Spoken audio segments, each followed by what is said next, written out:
বসন্ত পঞ্চমীর প্রাক্কালে বিনা পানির আগমন আর কয়েক ঘন্টা বাকি। তারপরেই আপমর বাঙালি মাতবে বাগদেবীর আরাধনায়। স্কুল, কলেজ এবং পাড়ায় পাড়ায় বাগদেবীকে বরণ করার জন্য সাজো সাজো রব। বাজারেও তার প্রভাব পড়েছে। ফুল, ফল এবং দেবী মূর্তির দাম প্রায় আকাশ ছোঁয়া। সকাল থেকেই ফুল ফলের দোকানে ভিড় জমিয়েছে ক্রেতারা। ঠাকুরের দাম আগের বছরের থেকে চড়া থাকলেও ক্রেতারা তা মেনে নিয়েছেন। ছোট থেকে বড়রা সকাল থেকে বেরিয়ে পড়েছে কেনাকাটি করতে।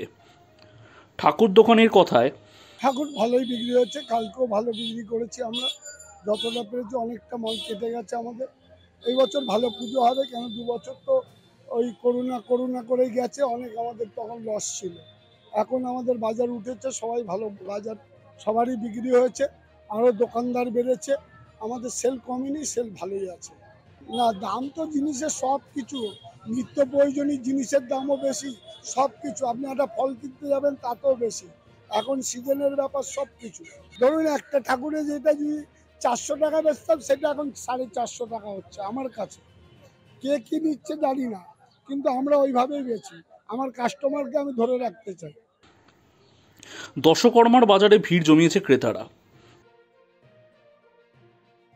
গত বছরের তুলনায় এবছরে ফুলের দাম বেড়েছে। এবছরে সেরকম বাজার দর তুলনামূলকভাবে নেই বললেই চলে। মার্কেটটা তো মানে ফাঁকা, খুবই ফাঁকা, কারণ যেরকম সরস্বতী পুজো মার্কেট হয় সেটা হয়নি এবছর, তো তাই দেখছি এখন তো খুবই ফাঁকা, ঠাকুর টাকুর সব ঘুরে আসে। তো কি মানে এখনো পর্যন্ত যা দেখছি বাজার, তারপরে দামও প্রতিমা তৈরির শেষ মুহূর্তের প্রস্তুতি তুঙ্গে। এবার নজর কাড়বে বলাই বাহুল্য শুকনো কলাপাতার মা সরস্বতী। উচ্চতা 5 ফুট 5 ইঞ্চি। প্রতিমার হর্তাকর্তা এক শিক্ষক, তিনি তপন দাস। তপন দাস রামচন্দ্র এনবি বিদ্যাপীঠের শিক্ষক। তপনবাবু জানান, শিক্ষকতার সঙ্গে সঙ্গে আমার সাহিত্য, সৃজনী, শিল্প, খেলাধুলা, নৃত্য এই সমস্ত বিষয়গুলির ওপর একটুখানি আগ্রহ রয়েছে। সবসময় চেষ্টা করেছি এমন কিছু একটা শিল্পের আঙ্গিকে নিয়ে আসতে, এবং সেক্ষেত্রে উপকরণ যদি কোনো বাতিল সামগ্রী হয় যেটাতে মানুষকে আকর্ষিত করা যাবে।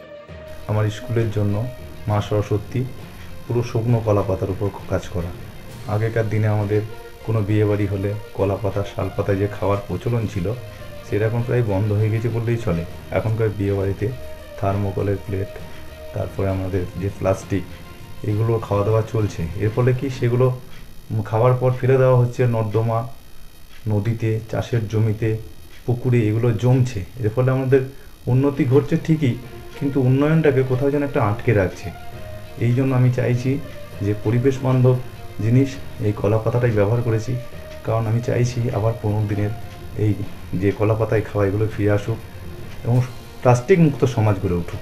বলতে গেলে এটা একটা পুরো কার্ডবোর্ড আছে, আর আপনার কাগজের কাঠামো, কাগজের আছে, সমস্ত মূর্তিটাই কলা পাতা ছাড়া অন্য কিছু নেই। আর ফেভিকল আঠা দেখেছে, এটা আমার নভেম্বরেই চিন্তাভাবনা ছিল, তখনই ধরেছিল। তো ঠিক আছে, এবারে যখন করতে হবে, ডিসেম্বরে আমি 3 তারিখে শুরু করি, কারণ আমার ডিসেম্বরে 10 তারিখের মধ্যে এক্সাম শেষ হয়ে যায়। তারপরে যে স্কুল যাওয়ার সময় স্কুল যাই, তখন এই কাজগুলো আমি করি, কারণ সেই টাইমে রেজাল্ট তৈরি কাজ চলে, চাপটা কম থাকে। ওই জন্য তখন থেকেই কাজটা শুরু করি স্কুলে নিয়ে। প্রায় এই ফেব্রুয়ারি মাসেই শেষ হয়েছে কাজটা। ছাত্রছাত্রী সহকর্মীদের আবদারেই করা এটা আমার। তাহলে স্কুলে পুজো হবে? হ্যাঁ, এই পুজোটা আমার স্কুলেই হবে, এই সরস্বতীটা। ক্যামেরায় সুদীপ্ত চট্টোপাধ্যায়ের সাথে সুজাতা সিং, রাজীব কুমার দাস, এটিএন বাংলা, কলকাতা।